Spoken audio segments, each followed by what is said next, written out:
Alhamdulillah wassalatu wassalamu ala Rasulillah wa ala alihi wa sahbihi wa mawala.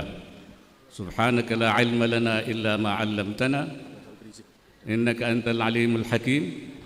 Allahumma arzuqna al-ma'arif ar-rabbaniyah wal lataif ar-rahmaniyah wal asrar ar-rabbaniyah wal waridatil ilahiyah wal mawahib al-ikhtisasiyah والعلوم اللدنية وبلغنا رتبة الإحسان ووحدة الشهود والحمد لله رب العالمين.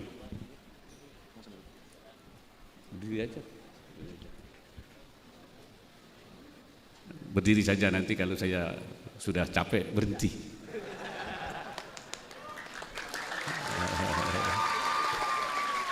Karena sudah tua ini.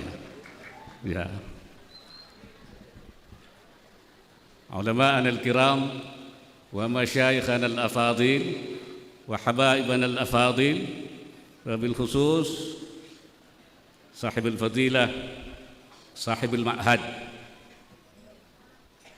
المكرم كيai Haji Mahfud Asirun, Profesor Dr. Syekh Muhyiddin Al-Awwamah dari Syria. Marhaban bihudurikum Indonesia. Yang saya hormati Profesor Dr. Haji Anies Rashid Baswedan, mantan Gubernur DKI Jakarta. Yang saya hormati Abdul Habib Rizik Syihab,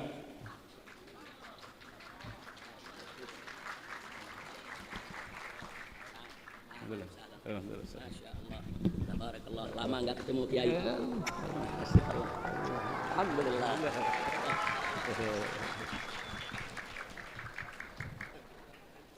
Yang saya hormati Bapak Wali Kota Jakarta Barat Habib Hud Al-Atas, para ulama, para asatidz. Pertama, saya bersyukur pada Allah Subhanahu wa taala karena bisa hadir di tempat yang penuh berkah ini, Pondok Pesantren Al-Itqan. Ini tempat pabrik namanya. Pabrik apa? Pabrik kiai, gitu. Ya, karena saya lihat banyak kiai-kiai yang tadinya tamatan dari Al-Itqan. Paling tidak pabrik, kalau kiai haji itu KH. Ada juga pabrik HK namanya. Apa HK itu? Hampir kiai. Jadi yang tamatan di sini paling tidak itu jadi HK itu. Ya. Karena memang menyiapkan orang-orang yang alim, i'dadul mutafaqqihin, menyiapkan orang-orang yang paham agama, itu diperintahkan oleh Allah Subhanahu wa taala. Tadi ayatnya dibaca oleh Ustaz siapa? Abdul Wadud. Perasaan saya Ustaz Abdul Wadud itu dulu itu qari kecil gitu kayak. Sekarang kok sudah jadi qari tua ya.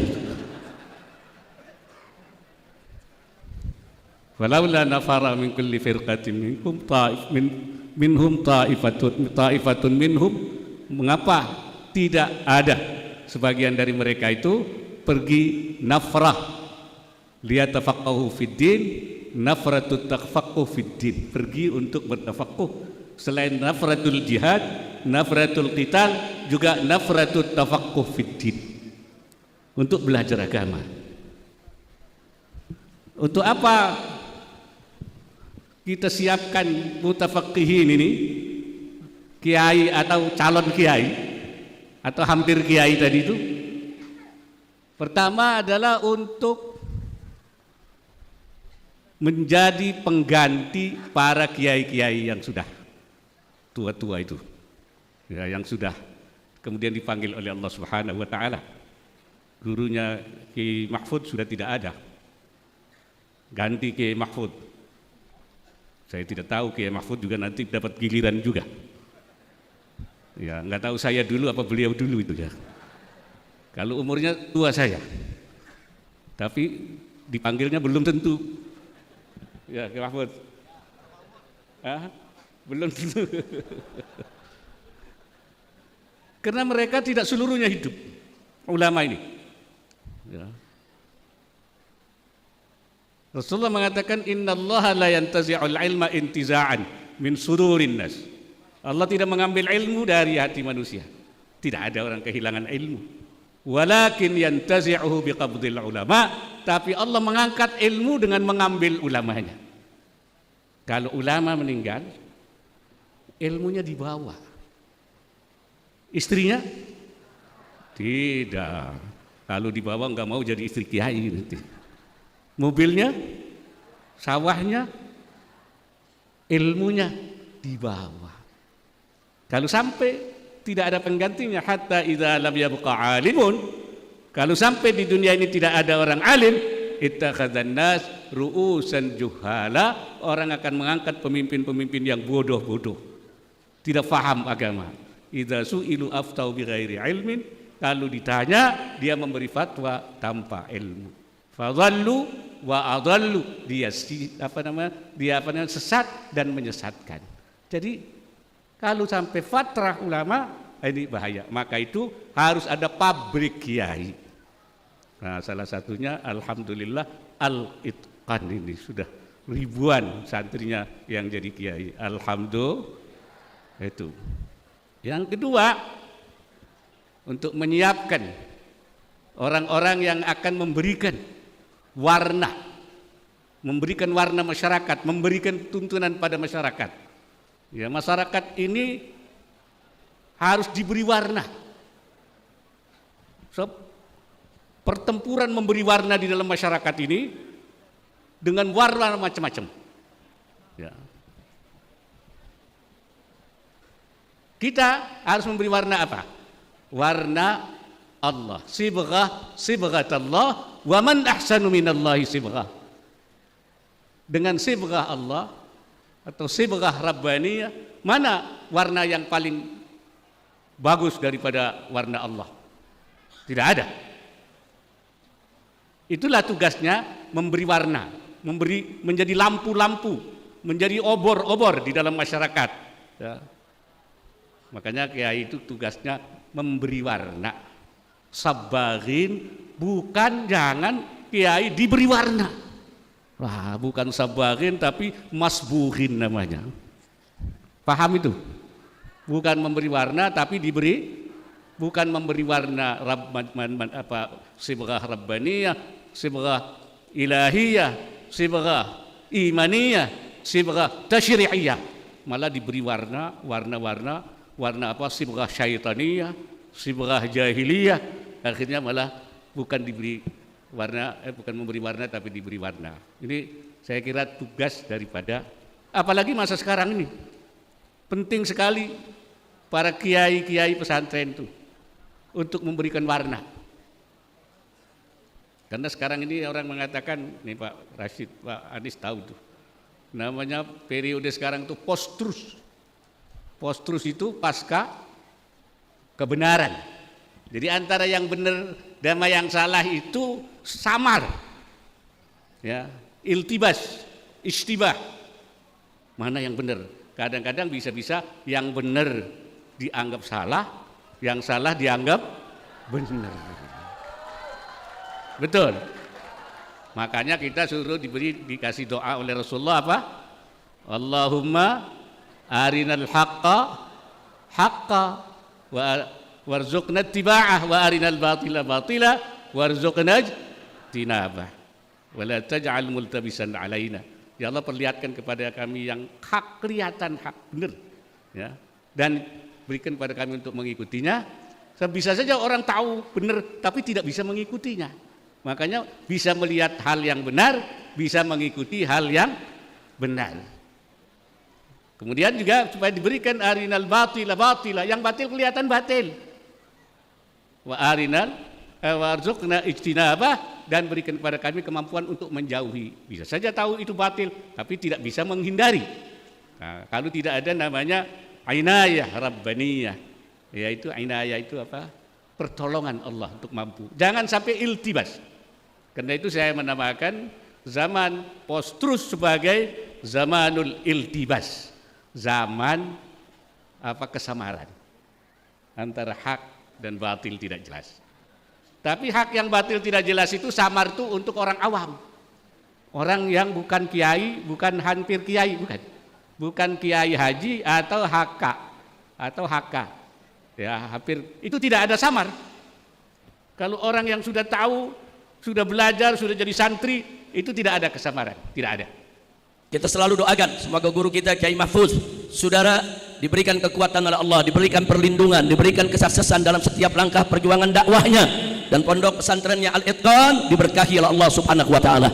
Dikeluarkan dari pondok pesantren ini ulama-ulama yang amilin, yang mukhlisin, yang mujahidin. Amin ya rabbal alamin.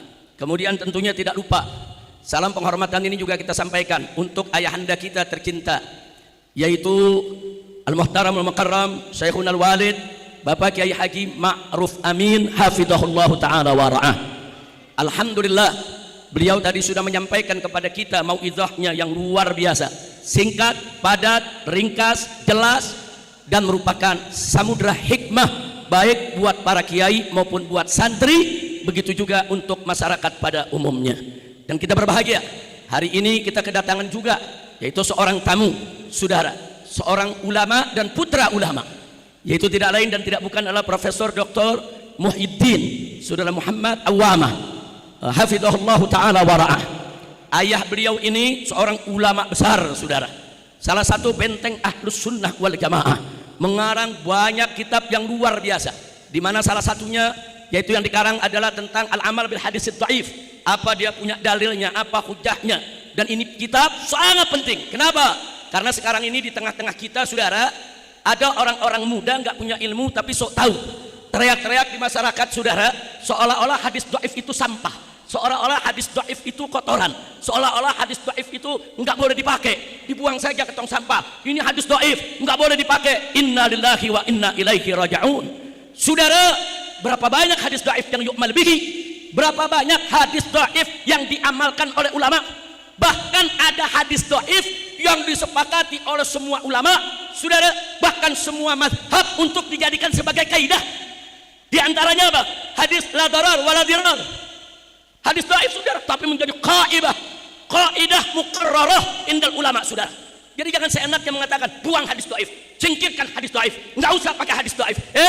Hadis dhaif itu terbagi-bagi. Hadis dhaif itu ada derajat, ada turunannya.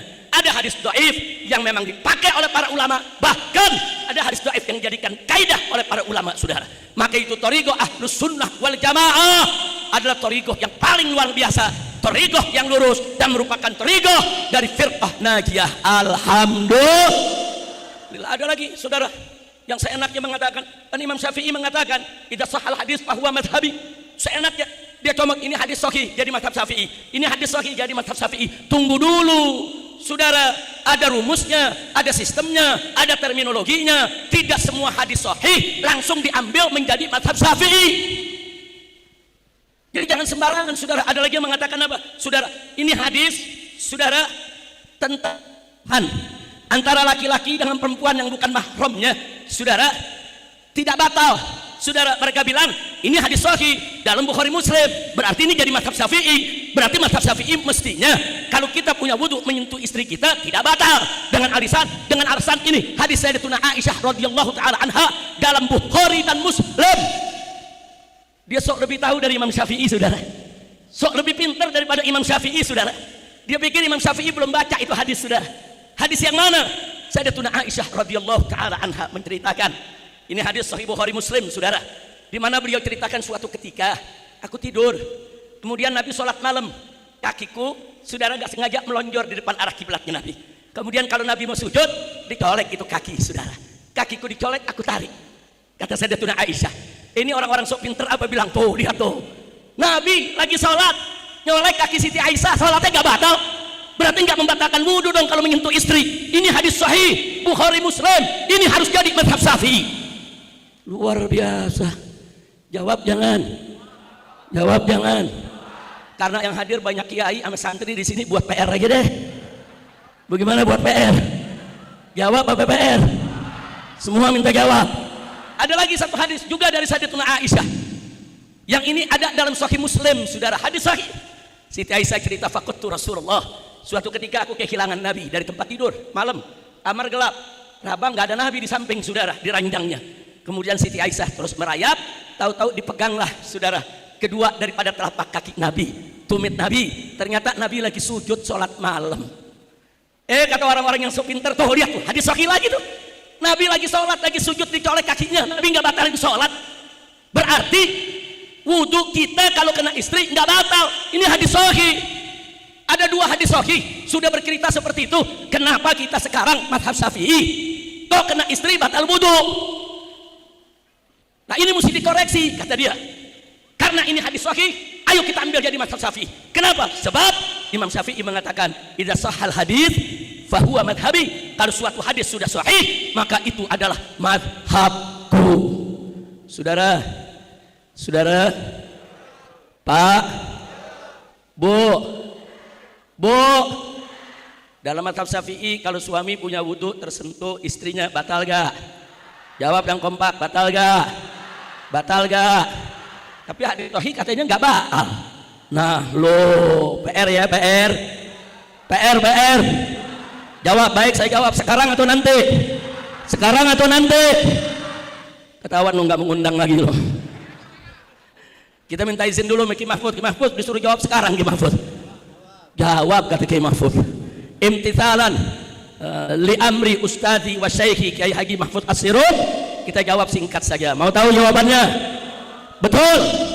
Saudara, bagi Imam Syafi'i radhiyallahu taala anhu, di dalam saudara istinbat hukum, saudara, tidak cukup hanya dengan hadis ini sahih atau dhaif. Di sana ada kaidah-kaidah, saudara, yang harus kita sama mengerti dan telusuri, yang pada nantinya kaidah-kaidah itu akan menentukan suatu hadis itu dipakai atau tidak dipakai sebagai dalil. Kadang-kadang ada hadis sahih, saudara, tapi nggak bisa dipakai dalil karena ada kendala-kendala kaidah, saudara. Maka itu yuk mari kita lihat. Al-Imam Asy-Syafi'i radhiyallahu taala anhu berpegang kepada ayat wudu. Ya ayyuhalladzina amanu idza qumtum ilas shalah faghsilu wujuhakum wa aydiyakum, saudara, dan seterusnya. Nah di tengah ayat Allah menceritakan, saya singkat saja saudara karena waktunya memang sangat terbatas. Di tengah ayat Allah ingatkan, di antara yang membatalkan wudu itu aula mastumun nisa, yaitu kalau kamu menyentuh perempuan. Bagi Imam Syafi'i, lamsun di sini saudara dengan makna hakiki, lamsun adi. Imam Syafi'i mengartikan ayat tersebut, lamsun itu bersentuhan, pertemuan kulit dengan perempuan bukan mahram dari kita, saudara. Ini makna hakiki. Bagi Imam Abu Hanifah, mereka mengartikan lamsun di situ jima, menyentuh di situ bahasa kiasan, majazi. Maksudnya adalah hubungan intim antara suami istri, saudara. Makanya dalam mazhab Abu Hanifah menyentuh istri nggak batal wudu, tapi kalau menyentuh istri baru batal wudu. Kenapa? Karena mengambil makna majazi. Itu mazhab Abu Hanifah. Mazhab Syafi'i nggak begitu, saudara. Selama satu ayat hukum bisa diartikan secara hakiki, nggak boleh dibawa ke majazi, saudara. Ini prinsip dalam mazhab Imam Syafi'i, saudara. Arti ayat tadi lamsun artinya menyentuh, itu makna hakiki, jangan dibawa ke majazi selama masih bisa dipahami secara hakiki, saudara. Kira-kira jelas tidak? Jelas tidak? Saya kasih contoh, saudara. Dalam ayat sifat, kita keluar sedikit. Yadullah fawqa aydihim, tangan Allah ada di atas tangan mereka, saudara. Kalau diartikan tangan dengan makna hakiki, maka dalam mazhab Asy'ari, saudara, itu bisa mengantarkan kepada tasbih dan tajsim. Apa itu tasbih? Menyerupakan Allah dengan makhluk. Apa itu tajsim? Menjasmanikan Allah dalam bentuk, saudara.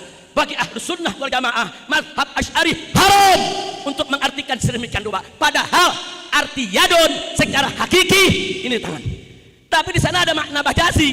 Arti majazinya tangan itu bisa diartikan kekuatan atau kekuasaan.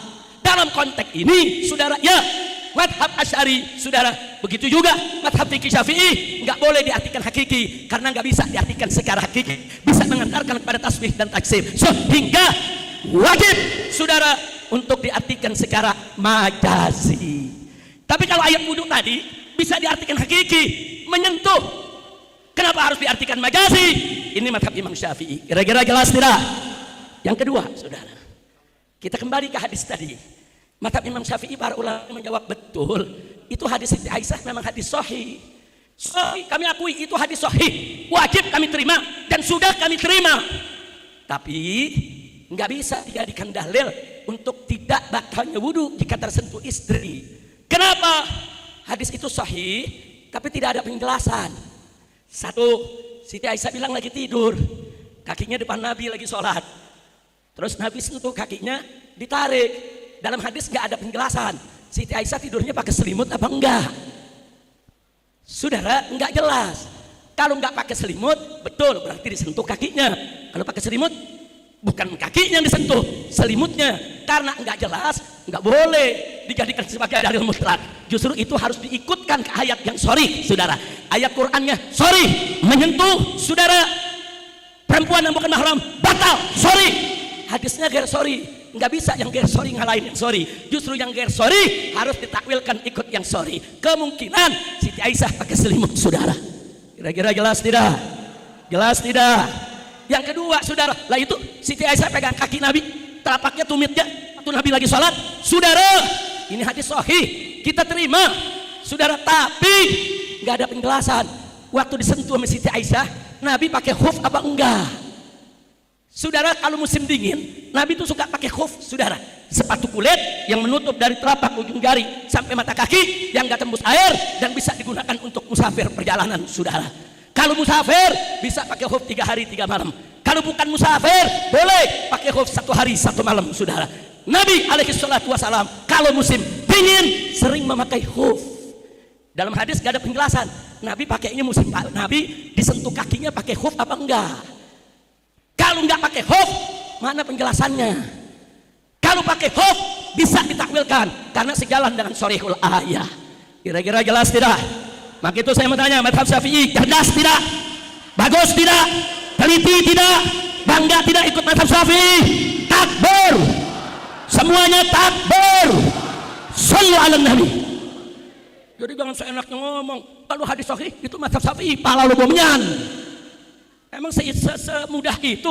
Enggak semudah itu. Betul kalam Syafi'i. Idza sahhal hadis fahuwa madhhabi. Tapi ini bukan untuk orang awam, saudara. Ini untuk mujtahid. Ini untuk orang alim yang bisa menilai, yang bisa melihat apa betul hadis sahih tersebut tidak sampai kepada Imam Syafi'i. Apa betul hadis sahih itu, saudara, memang belum diistimbatkan oleh Syafi'i. Apa betul hadis sahih itu bisa ditarik ke mazhab Syafi'i? Yang bisa menentukannya adalah para ulama. Betul?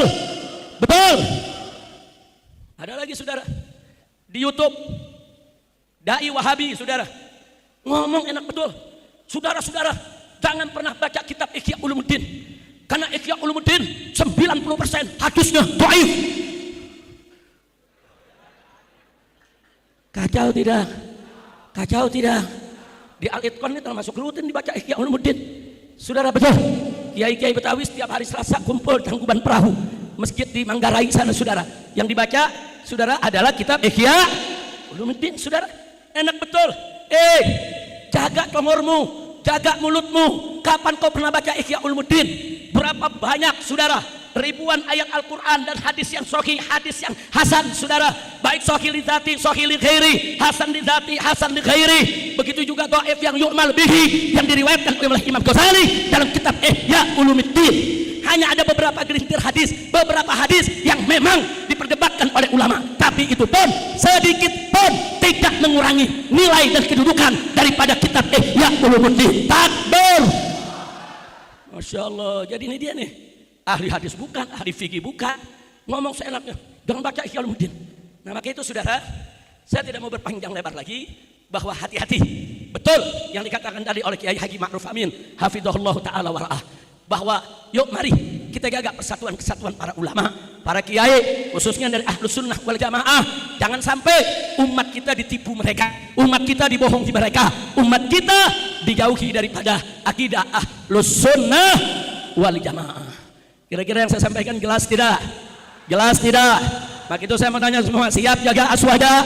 Siap jaga aswaja? Takbir! Nanti sebelum saya akhiri, saya minta Habib Hanif bacakan nanti Mars Santri Indonesia. Nah, Mars Santri Indonesia. Santri Indonesia juga punya qasidah Marsnya, saudara. Setuju? Setuju? Nah, sebelum saya akhiri, saya mengutip apa yang dikatakan oleh Al-Imam Al-Ghazali, saudara, di dalam kitab Ihya Ulumuddin.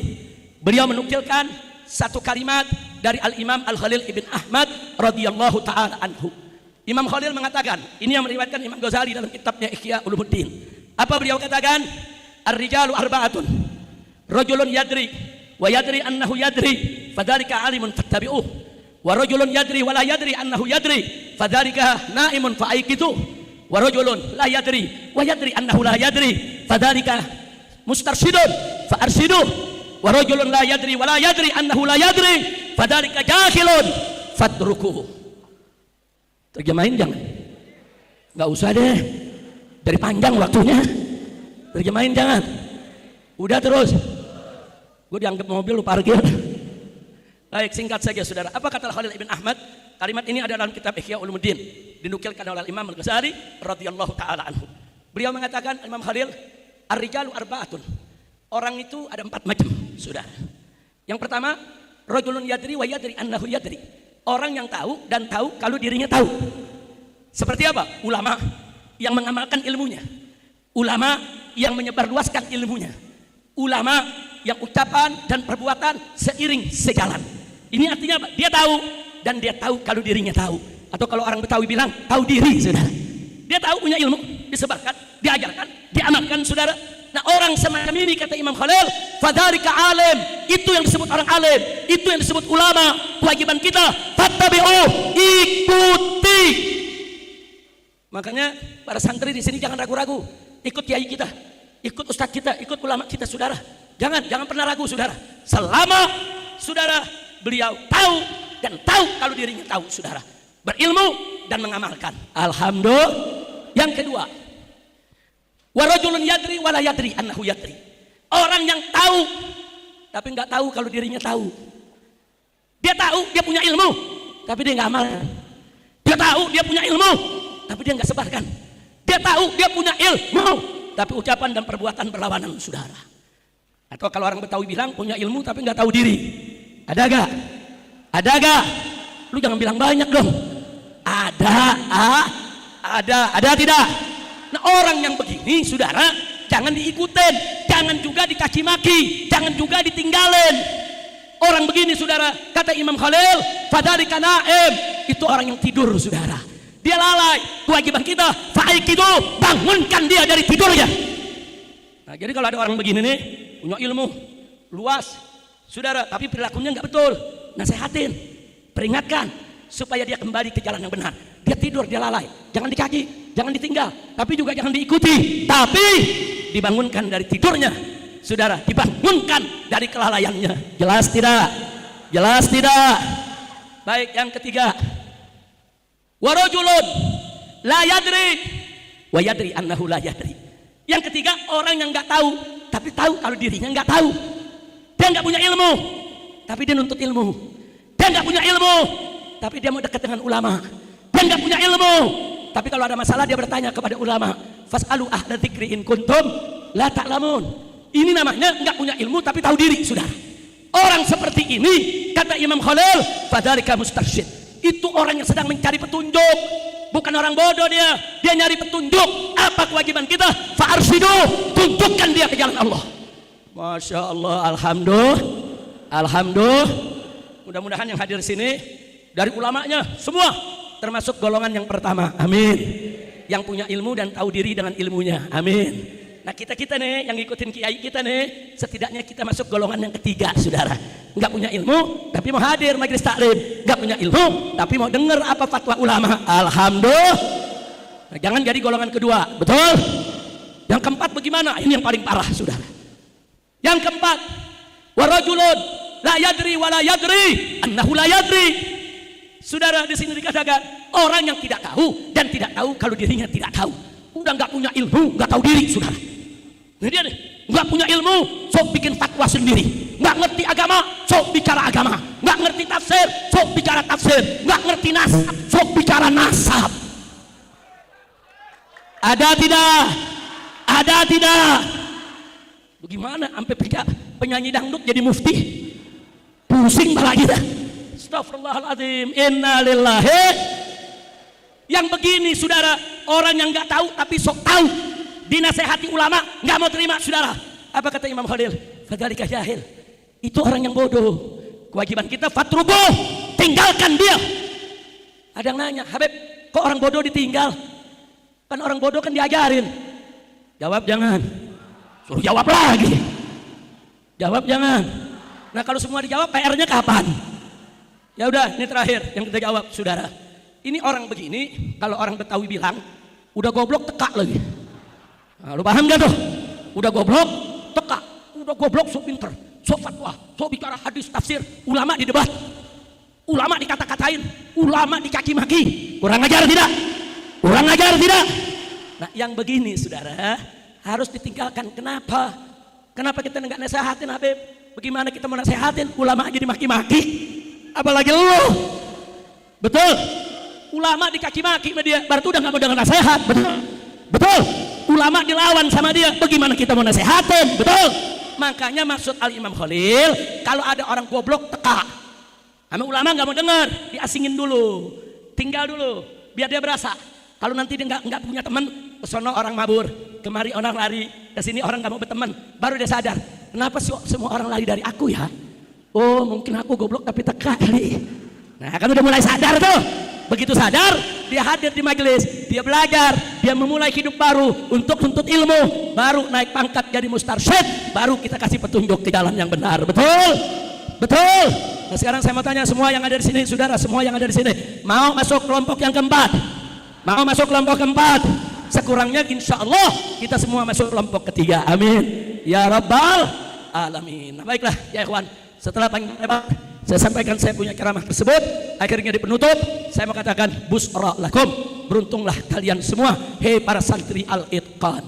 Kenapa saudara? Li'annakum, karena antum semua tata'allamunal ilma min indi ahlihi. Anda semua belajar ilmu dari sisi ulama yang memang ahli di bidang ilmunya. Alhamdulillah. Bukan itu saja, Syekhuna Kiai Haji Mahfuz As-Sirun sanad ilmunya muttasil saudara. Beliau dari guru beliau Kiai Muhajirin saudara, dan Kiai Muhajirin ini belajar kepada masyaikh, kepada sadah, kepada ulama-ulama di Mekah saudara, bidang fikih, bidang hadis saudara, sehingga semua sanad keilmuannya diwarisi ke murid-muridnya, termasuk kepada guru kita Kiai Haji Mahfuz As-Sirun. Jadi kalau Anda belajar di sini, belajar kepada beliau, Anda mendapatkan sanad yang bersambung ke salafin saleh di setiap bidang ilmu sampai bersambung kepada Nabi kita Sayyiduna Muhammad Sallallahu Alaihi Wasallam. Nah karena itu saya tanya, beruntung tidak? Beruntung tidak? Nah karena itu ibu-ibu, bapak-bapak, khususnya saudara dimanapun Anda berada, Jakarta dan sekitarnya, titipkan anak kita di pondok pesantren. Titipkan anak kita di pondok pesantren. Tadi Kiai Haji Ma'ruf Amin dengan luar biasa. Pondok pesantren ini saudara, pabrik ulama, pabrik kiai, pusat ilmu. Kita nggak dapat di sekolah-sekolah umum saudara. Nggak ada. Kita mau ada berguru langsung kepada kiai, kepada ulama, adanya di pondok pesantren saudara. Yang kedua, tadi sudah disampaikan oleh kiai kita saudara, bahwa pondok pesantren ini juga menjadi tempat pensucian jiwa. Ini nggak bisa dilakukan di sekolah-sekolah umum, karena di pondok pesantren saudara, di pondok pesantren anak-anak kita dijaga, dibina, dididik selama 24 jam. Mana ada SD, SMP, SMA dibina selama 24 jam? Nggak ada saudara. Adanya di pondok pesantren. Alhamdulillah. Jadi apa yang sudah disampaikan oleh Kiai Haji Ma'ruf Amin hafizahullah ta'ala wa jazahullahu khairal jaza anil Islam wal muslimin, itu luar biasa. Ya, pesantren pabrik ilmu, pabrik ulama, pabrik keberkahan saudara. Bagaimana enggak berkah? Kita belajar langsung kepada ulama-ulama di pondok pesantren yang sanad ilmunya muttasil sampai kepada ulama salaf, bahkan sampai kepada Sayyiduna Muhammad Sallallahu Alaihi Wasallam. Begitu saya mau tanya semua, siap dukung pesantren? Siap masukkan anak-anak kita ke pesantren? Siap bantu pesantren? Siap jaga pesantren? Hei para santri, belajarlah yang bagus. Ta'allamu bikulli jiddin wa ijtihad. Belajarlah kalian hei para santri dengan sungguh-sungguh, dengan tekun. Insya Allah dari al-itqan akan lahir ulama-ulama yang amilin. Amin ya rabbal alamin. Oke teman-teman semua, itulah tadi ceramah dari Kiai Haji Ma'ruf Amin dan juga Habib Rizik Syihab. Dan seperti yang kalian lihat tadi, terjadi momentum yang sangat langka terjadi, yaitu pertemuan kedua tokoh ulama ini. Dan memang di tahun 2019 terjadi perbedaan politik ya, antara Kiai Haji Ma'ruf Amin dan juga Habib Rizik Syihab, di mana Kiai Haji Ma'ruf Amin itu menjadi wakilnya Pak Jokowi, dan di sisi lain Habib Rizik Syihab mendukung pasangan Prabowo Sandi.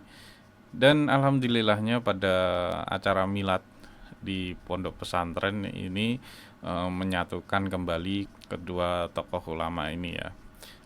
Dan semoga saja pertemuan kedua tokoh ulama ini menjadikan para ulama ini semakin bersatu, dan sehingga tentu saja yang umat yang di bawah itu ikut bersatu juga ya. Dan semoga saja apa saja yang tadi disampaikan oleh Kiai Haji Ma'ruf Amin dan juga Habib Rizik itu bisa menambah ilmu kita, dan semoga bermanfaat, dan sampai jumpa di video berikutnya.